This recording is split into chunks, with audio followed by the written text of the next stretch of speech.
안녕하세요. 오늘도 사연살롱을 찾아주셔서 감사합니다. 저는 예쁜 딸과 멋진 아들을 키우는 워킹맘이에요.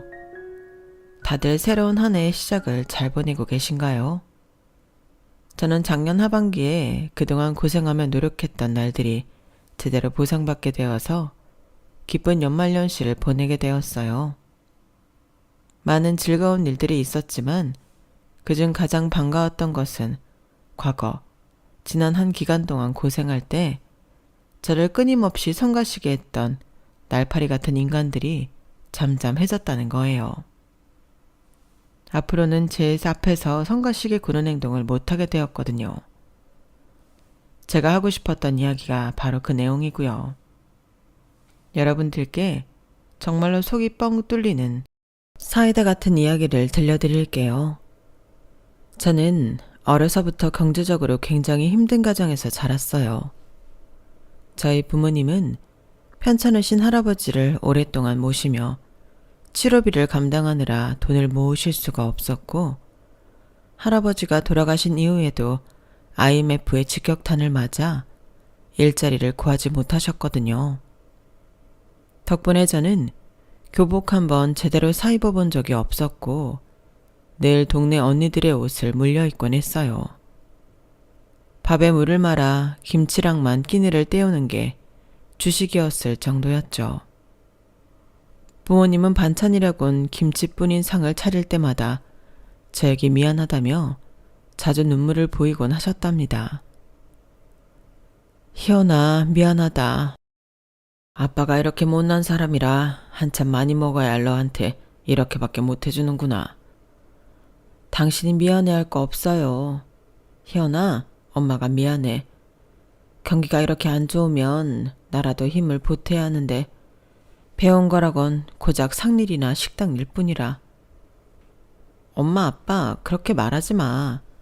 이렇게 한 지붕 아래 우리 가족이 사이좋게 같이 살 수 있는 것 자체가 얼마나 행운인데. 옆반의 지민이네 엄마 아빠는 하루가 멀다 하고 소리 지르고 싸우고, 김재환의 부모님은 아저씨가 바람펴서 이혼했대. 우리 가족은 다른 집처럼 속 시끄러울 일도 없고 서로 잘 지내니 얼마나 좋아. 희연이 네 덕이야. 이런 상황에서도 너무 건강하게 잘 자라줘서 엄마 아빠가 너무 고마워. 저희 부모님은 굉장히 선한 분들이셨지만 경제적으로 사리가 밝으신 편은 아니셨어요. 눈물을 흘리는 부모님 앞에서는 두 분을 안심시키려고 일부러 더 밝게 말하곤 했지만 전 사실 어린 나이부터 돈을 어떻게 하면 잘 벌 수 있는지 고민하곤 했죠. 성공할 수 있는 그나마 확실한 길은 결국 공부였기 때문에 저는 사정이 힘들수록 더 악착같이 공부하게 되었어요. 그리고 고등학교 선생님의 추천으로 회계 공부를 시작하게 되었죠. 선생님은 저에게 그렇게 빨리 돈을 벌고 싶다면 대학 진학에 뜻을 두지 말고 차라리 빨리 안정적인 직업을 가지라고 추천해 주셨거든요.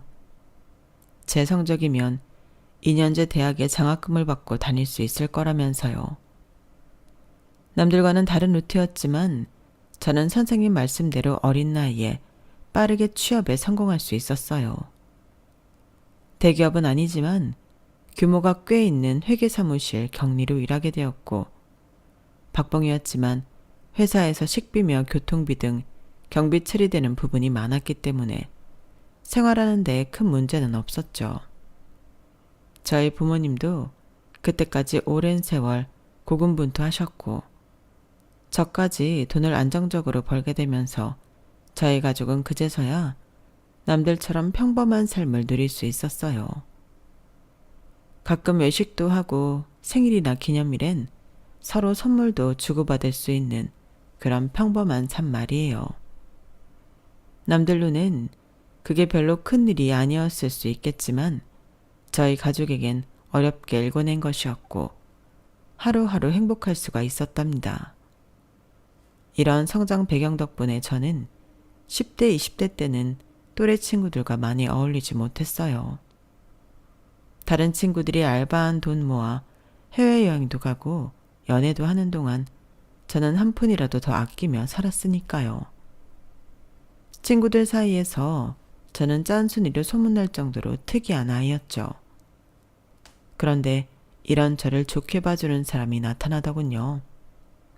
바로 제 남편이었어요. 회사 동료의 소개로 만난 남편은 저의 짠순이 성향을 보고 어린 나이에 대단하다며 오히려 칭찬을 해주었어요. 그런 방법으로 절세 혜택을 받을 수 있는 줄은 몰랐네요. 저보다 4살이나 어리신데 정말 대단하세요. 아니에요. 저도 회사에서 일하다 보니 자연스럽게 배운 것인걸요. 그리고 아무래도 제 직업이 큰돈을 버는 직업은 아니니까요. 한 푼이라도 더 아껴야 되긴 해요. 그건 저도 마찬가지예요. 저희 회사가 이름만 많이 알려졌다 뿐이지 사실 규모는 크지 않아서.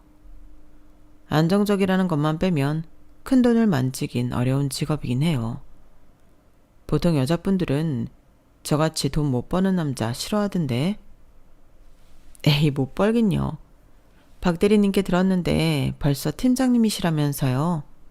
그리고 어디 손 벌리지 않고 떳떳하게 일해서 돈 버는데 크고 작은 게 어디 있나요? 형편대로 아끼며 살면 되는 거죠. 전요, 저희 부모님이 IMF 때문에 경제활동도 못하시고 어려웠을 때도 크게 불행해 본 적은 없었어요. 형편이 좋던 안 좋던 저희 부모님은 항상 절 진심으로 아끼고 사랑해 주셨거든요. 저는 돈을 많이 버는 남자보단 애정을 많이 주는 남자가 더 좋은 것 같아요. 처음 만났을 때부터 저희는 대화를 나누면 나눌수록 서로가 운명의 상대임을 느꼈고 1년 남짓의 연애 끝에 결혼까지 약속하게 되었죠. 남편은 첫 만남 때부터 결혼 이후까지 저를 늘 존중해주는 다정한 사람이었어요. 남편과 저는 결혼 후 예쁜 딸과 잘생긴 아들을 낳으며 소소하지만 행복한 생활을 이어나갔답니다. 하지만 이 인생이라는 게 아무리 평탄하려고 발버둥 쳐도 늘 크고 작은 굴곡이 생기게 마련이잖아요. 저희 가족도 그런 일들을 피할 수는 없었어요.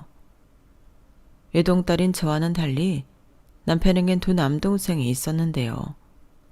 큰 동생은 건축사무소에서 일을 했고 작은 동생은 인테리어 업체를 운영하고 있었어요. 두 시동생은 아무래도 성과제로 급여를 받았는데 한번 크게 벌 때마다 적게는 몇 천만 원에서 많게는 억 단위까지 벌곤 했죠. 그런 일이 매달 있는 건 아니었지만 어쨌든 둘 다 능력이 좋은 건 확실했고 경제적으로도 여유가 있었어요.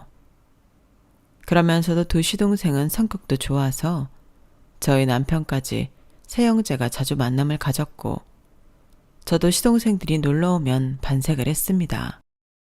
다들 유쾌하고 선한 사람들이었거든요. 문제는 시동생들의 처, 동서들은 그렇지 않았다는 거예요. 동서들은 저와는 달리 경제활동을 하지 않는 전업주부들이었는데요. 저보다 먼저 시집을 온 두 사람은 집도 가까이 살고 아무래도 시간이 많다 보니 자주 어울리는 것 같았어요. 그러다 보니 상대적으로 저는 두 사람의 대화에 잘 끼지 못할 때가 많았죠. 사실 두 사람이 나누는 얘기를 듣다 보면 도무지 하나도 이해가 가질 않기도 했고요. 형님, 이거 이번에 꼼대가리송 새로 나온 신상 아니에요? 어머, 백화점 가는 거면 같이 가지. 엊그제 동창들 만나느라고 이번에 디자인이 다 괜찮게 나왔길래 하나 장만했지. 확실히 빛깔이 다르네요. 아니, 나 안 그래도 이번에 백화점 가면 꼼대가리송 들려고 했는데. 어머, 동서, 그러고 보니 팔찌 새로 했네? 반지랑? 이거 까르띠에 아니야? 이 세상에 어쩜 그렇게 많은 브랜드가 있는지, 그리고 동서들은 어떻게 그걸 다 줄줄이 깨고 있는지 모르겠더군요. 전 전부 꼬부랑 말들이라 이름 외우기도 한 세월 걸릴 것 같은데 말이에요. 명품 가방이나 귀금속이 비싼 건 알았지만 전 명품 브랜드가 파는 티셔츠, 모자, 양말 따위들이 그렇게까지 비싼 줄 동서들을 통해 처음 알았어요. 40만 원짜리 티셔츠를 턱턱 사는 동서들의 대화에 전 한마디도 끼어들 수가 없었죠.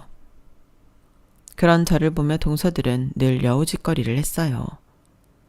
실실 웃으면서 저한테 괜히 이런 말들을 하곤 했죠. 우리 큰형님도 좀 꾸미면 훨씬 예쁠 것 같은데.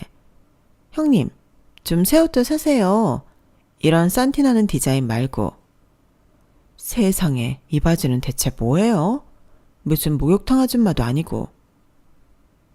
그냥 곤색 바지인데 뭘 그래. 나는 옷에 크게 돈 못 쓰겠더라고. 아줌마 바지가 시원하고 깔끔하기만 하면 됐지 뭘. 아무리 그래도 그렇지. 이건 촌스러워도 너무 촌스럽잖아요. 저희 세 사람이 모두 나이가 고만고만하니 중간에 한 번씩 말을 편하게 하는 거야 그렇다고 쳐도 두 사람은 만나는 횟수가 늘어갈수록 점점 더 저를 무시하더군요.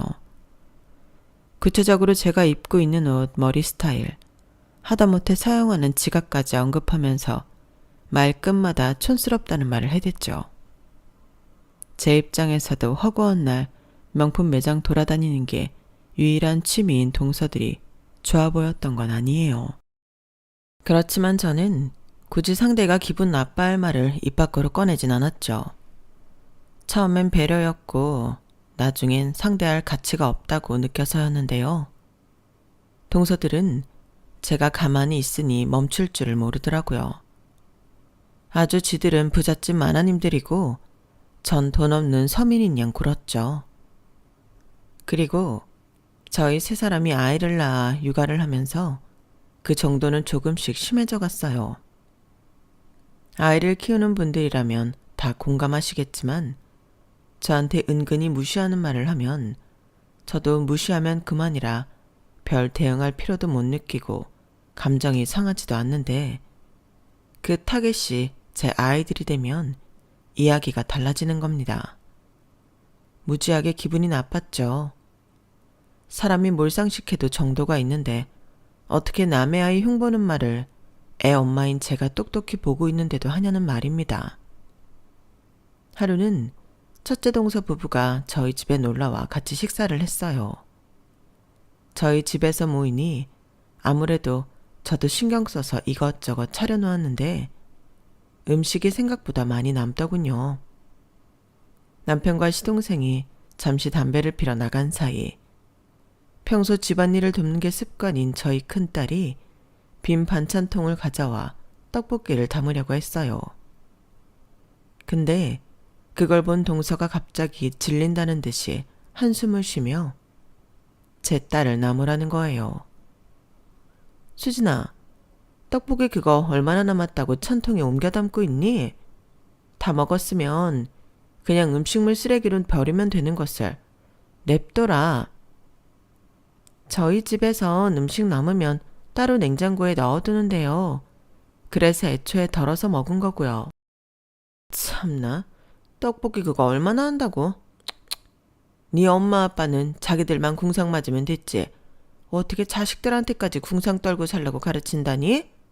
아, 설아, 내가 알아서 버릴 테니까. 동서, 지금 뭐라 그랬어? 뭐가 어쩌고 저째? 어머, 형님이 듣고 계신 줄은 몰랐네요. 아니, 근데 이건 좀 그렇잖아요. 자라나는 애들한테까지 냉장고에서 차기 식은 음식 내주고 싶으세요? 궁상 맞은 것도 정도가 있지. 음식 가지고 장난치는 거 아니에요. 아니에요.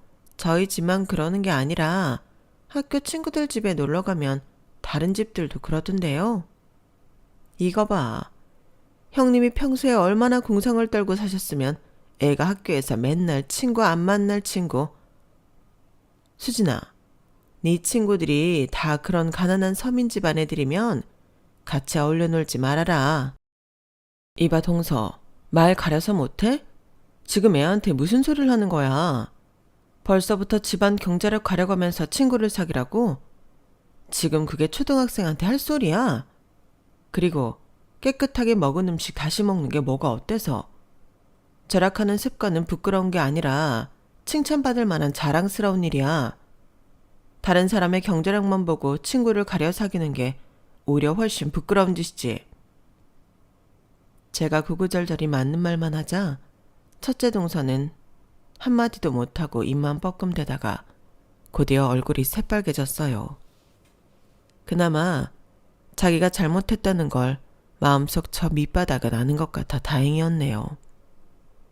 하지만 첫째 동서는 자신의 잘못을 인정하고 싶지 않은 듯 남편과 시동생이 돌아올 때까지 한마디도 안 하고 씩씩대다가 시동생이 들어오자마자 다음날 바쁜 일이 있다면서 나가버리더군요.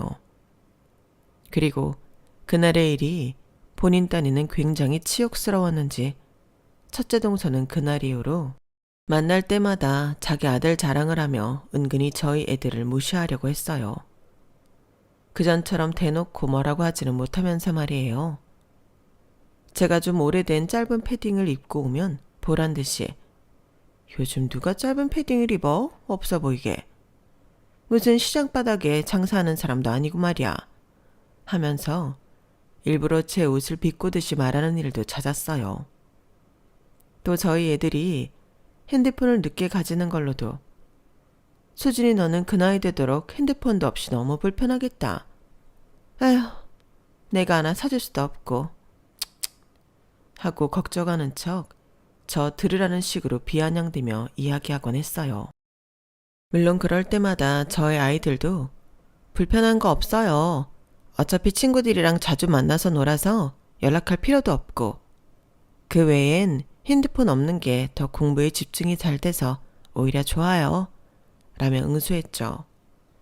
그럼에도 첫째 동서의 견제는 해가 지나고 또 지나도 멈출 줄을 모르더군요. 하지만 그전처럼 궁상맞다느니 어쩌나느니 하면서 직접적인 말을 뱉진 않으니 저도 그냥 넘어가 주었어요.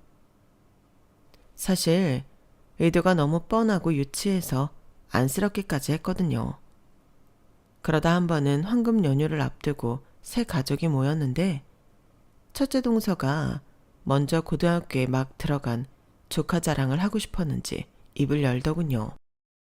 아우, 우리 준열이가 이번에 또 영어 수학 전부 100점을 받아왔잖아. 얘는 이과 간다는 애가 영어는 또 왜 쓸데없이 100점을 받아오는지 원. 괜히 이번 달 갈비 보너스만 더 나가게 생겼잖아. 아니, 둘째 형님네는 대체 한 달에 준열이 과외비로 얼마를 쓰시는 거예요? 무용하는 우리 도연이보다 어째 더 많이 쓰시는 것 같아? 애가 능력이 없으면 돈 쓸 일도 없었겠지. 근데 워낙 능력이 좋으니까 부모된 입장에서 돈이 안 들어갈 수가 없잖아. 동서도 도연을 키우면서 내 마음 이해되지 않아? 그건 그렇죠. 이번에 또 콩쿨 준비한다고 한시도 쉴 틈이 없어요. 잘난 애든 제 탓이죠 뭐. 그러니까 우리도 이번에 연휴엔 좀 여유가 있지 않아? 우리는 이번에 유럽 여행 가기로 했는데. 아 맞다. 저희도 일본 가요. 연휴엔 레슨 더 맡아서 올해는 못 가고 일본만 잠깐 다녀오려고요. 참, 첫째 형님네는요? 이번 휴가 때 여행은 좀 가세요? 우리는 경주 가기로 했어. 제 말에 첫째 동서는 기회는 이때다 싶었는지 눈을 반짝이며 저에게 되물어왔어요. 경주요?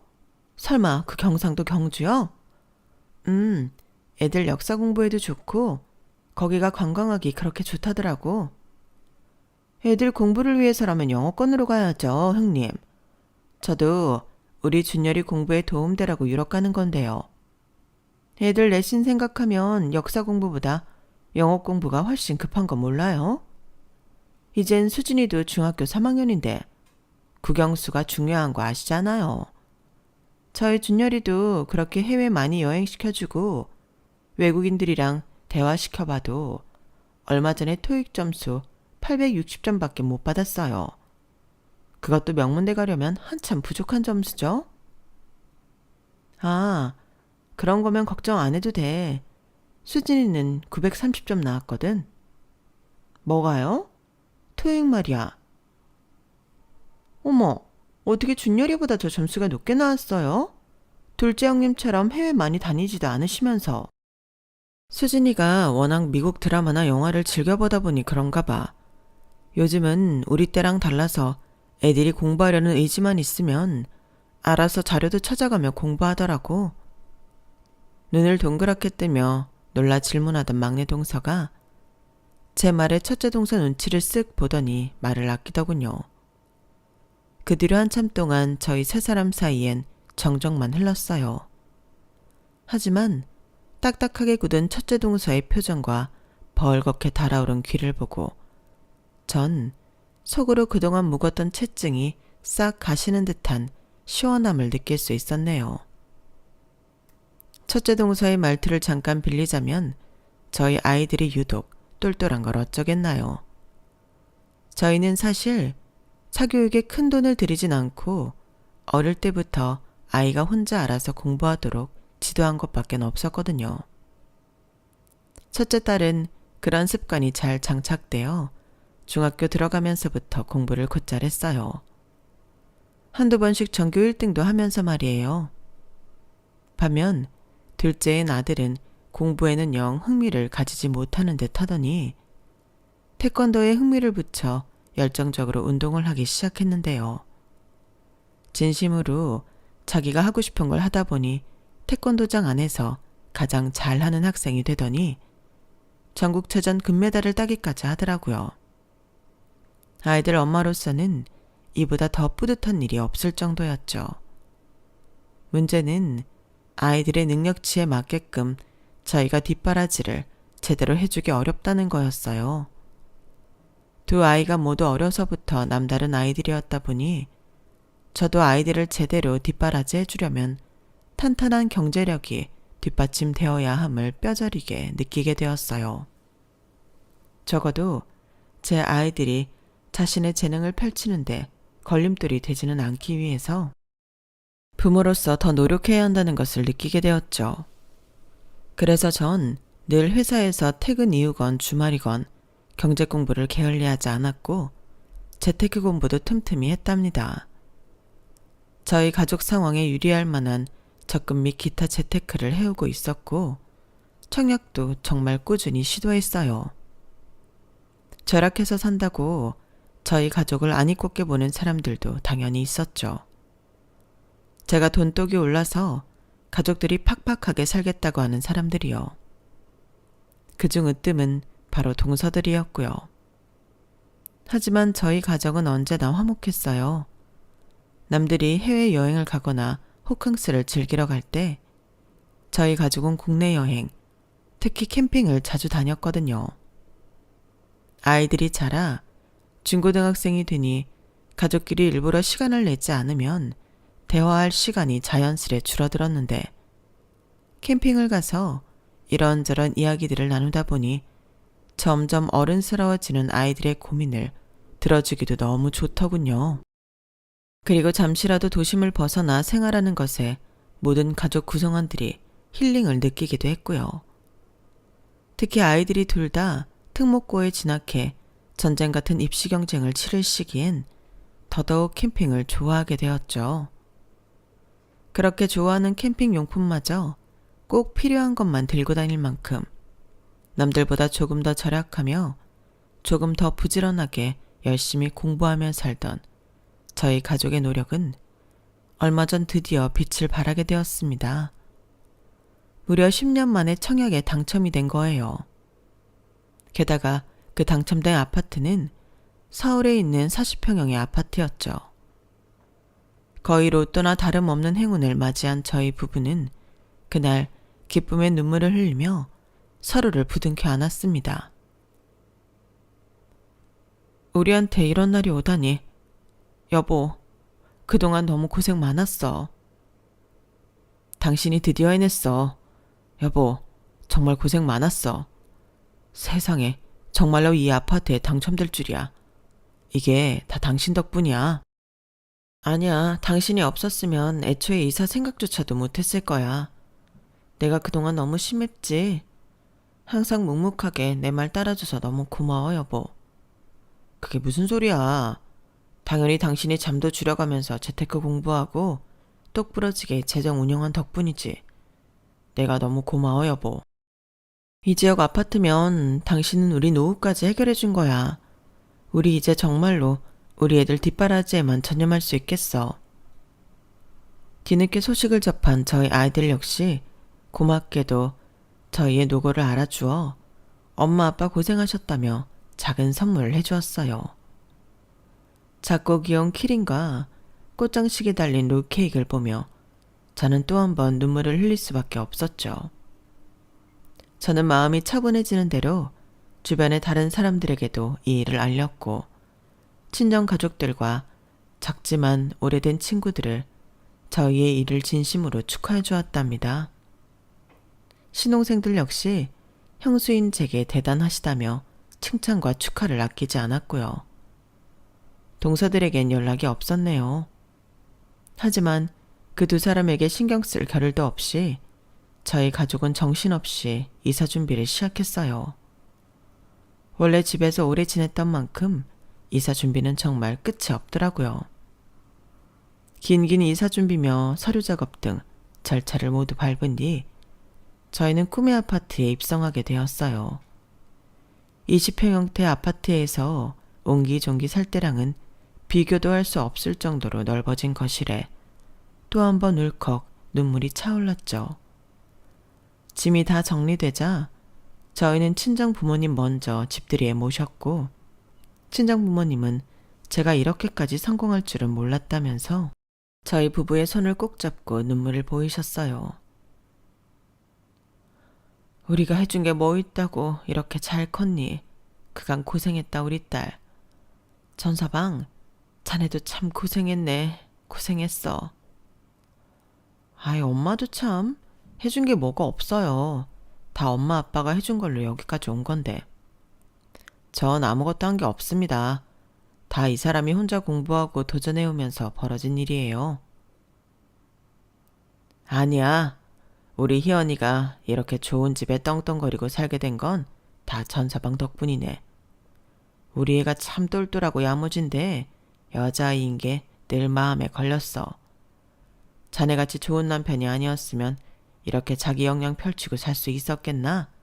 다 자네 덕분이야. 그것 또한 장인어른께 늘 잘 배운 덕이죠. 그렇게 저희 가족은 따뜻한 집들이 시간을 보낼 수 있었답니다. 이후의 집들이 시간들도 화기애애한 시간들을 보냈고요. 저는 일부러 시동생들을 가장 마지막으로 불렀어요. 동서들을 부르면 보나마나 또 기분 나쁜 소리를 할 게 뻔한데 새 집으로 이사 온 지 한 달도 안 돼서 기분이 나빠지고 싶진 않았거든요. 제가 평소 동서들이 절 무시하고 자꾸 신경전을 벌이는 것을 남편과 시동생들에겐 티를 안 냈기에 남편에게는 집들이를 처음 해봐서 힘이 드니 다른 사람들 초대해보고 시동생네를 부르는 게 좋겠다고 들러댔습니다. 남편은 흔쾌히 그러자고 했고요. 그렇게 시동생들과 동서들이 오는 마지막 집들이 날이 왔어요.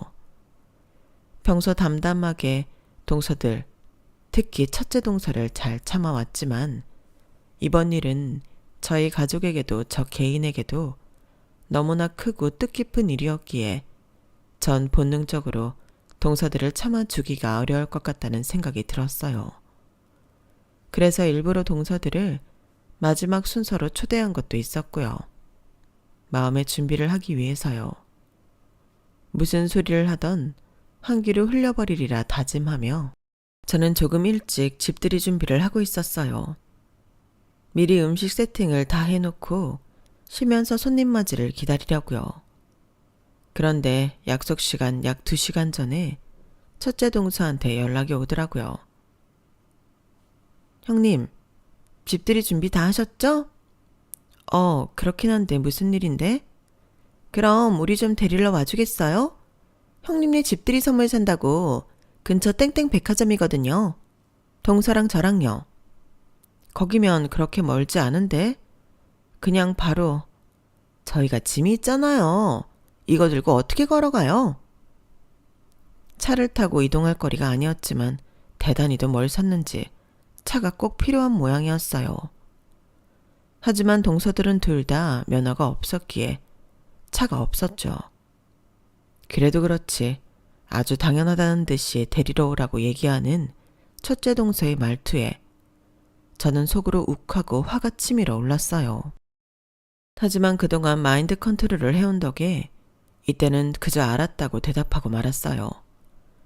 그래도 선물을 사오느라 일찍 나와 백화점을 간 게 어디냐 하고요. 집들이 시간 30분 전에 백화점 앞으로 가서 픽업을 하기로 하고 남편과 제가 둘 다 나가기로 했죠. 동서들이 있는 백화점은 저희 단지 바로 앞에 있는 곳이어서 저희는 큰 차를 가지고 나갔는데요. 1층 주차 단속 때문에 제가 동서들을 먼저 찾은 후 연락하면 주차장에 있는 남편이 오기로 해서 저 혼자 백화점 1층 카페테리아에서 동서들을 찾았어요.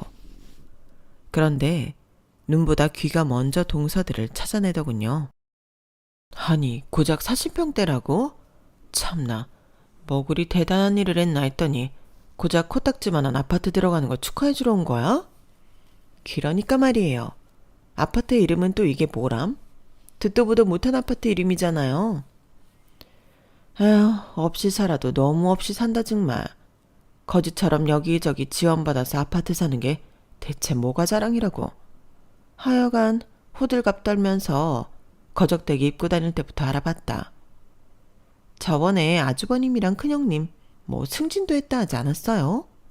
그런데도 그렇게 돈을 못 버나? 희한하네. 어떻게 둘이 버는데 항상 그렇게 거지꼴로 다니지? 남편이란 자고로 우리 남편이랑 동선애처럼 돈이나 잘 벌고 집안일에는 신경 딱 꺼야 좋은 건데 거긴 허구한 날 둘이 같이 책 들여다보고 어떻게 하면 거지꼴로 잘 살지 연구만 하잖아. 아주버님도 너무하긴 하지.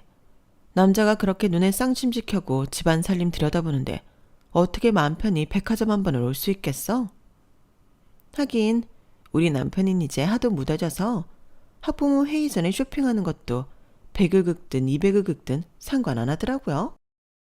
얼마나 편한지 몰라요. 내가 참 바깥 양반 보면 복 받았지 복 받았어. 남자가 그렇게 적당히 멍청해야 쓰는 법인데. 맞아. 우리는 적당히 돈 잘 벌고 멍청한 남자 만난 걸 복으로 생각하고 살아야 돼. 난 형님처럼 그렇게 궁상맞게는 절대 못 살아. 그것도 10년을 넘게 징글징글 하다 정말. 동서들의 얘기를 듣는데 저는 분노로 온몸이 부들부들 떨려왔어요. 동서들은 단순히 제 욕을 하거나 개념 없는 소리를 한 게 아니라 저희 남편과 시동생들까지 모욕하는 소리들을 아무렇지도 않게 깔깔거리면서 하고 있더라고요.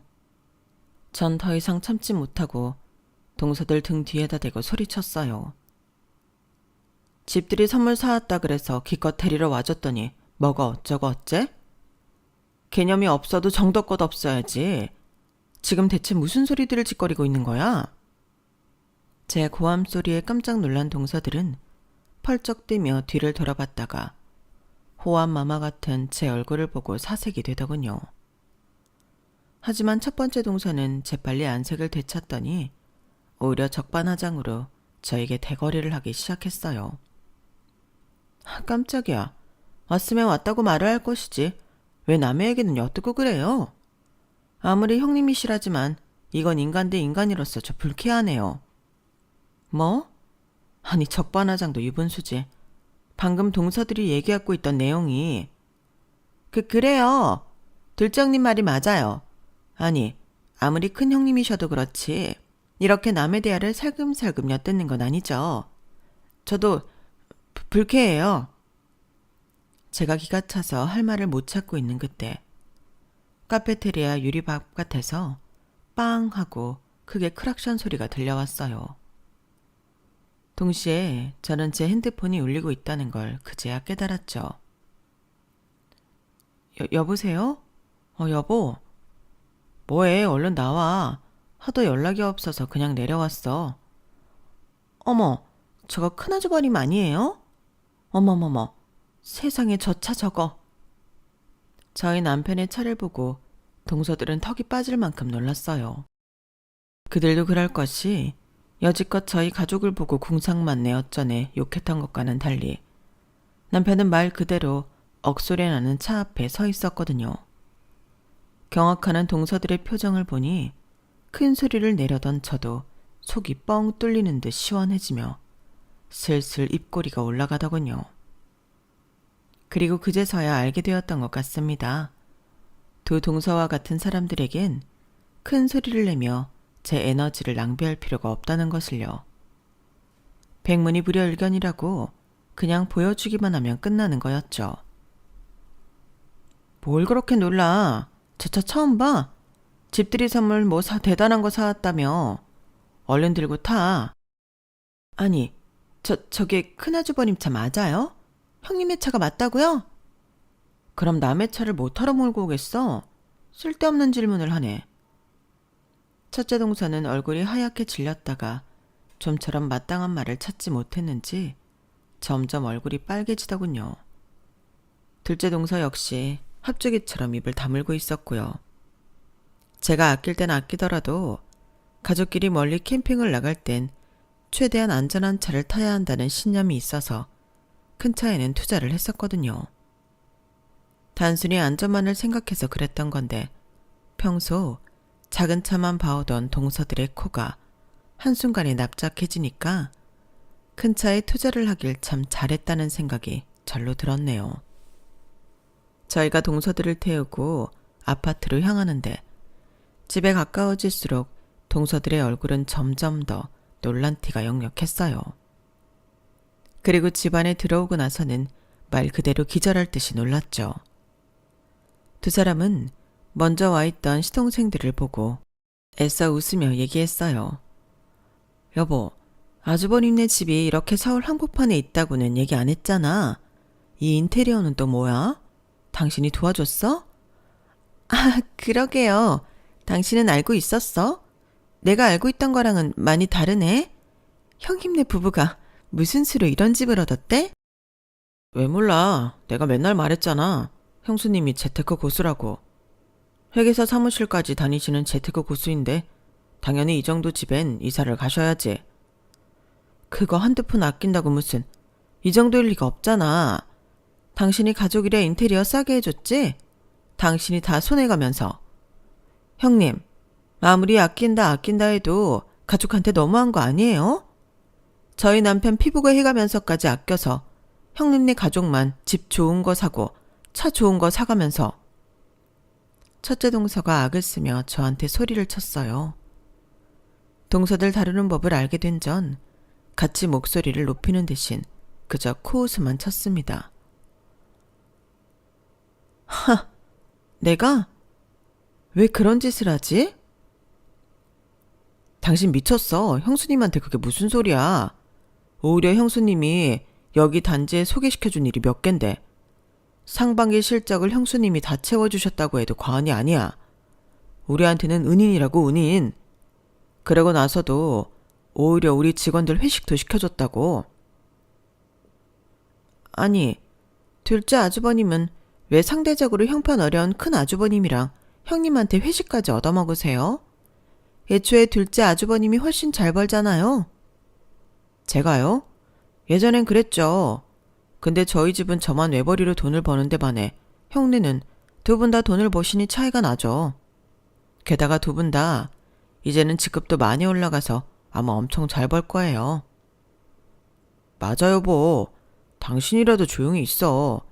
두 분 월급만 해도 외벌이인 우리들이랑은 차이가 나는 데다가 형수님 주식 배당금만 해도 엄청나게 들어온다고. 게다가 우린 성수기 때만 뭐 몇천씩 버는 거지 기복도 심한데 형이랑 형수네는 둘이서 몇천씩 버는 거라 차원이 달라.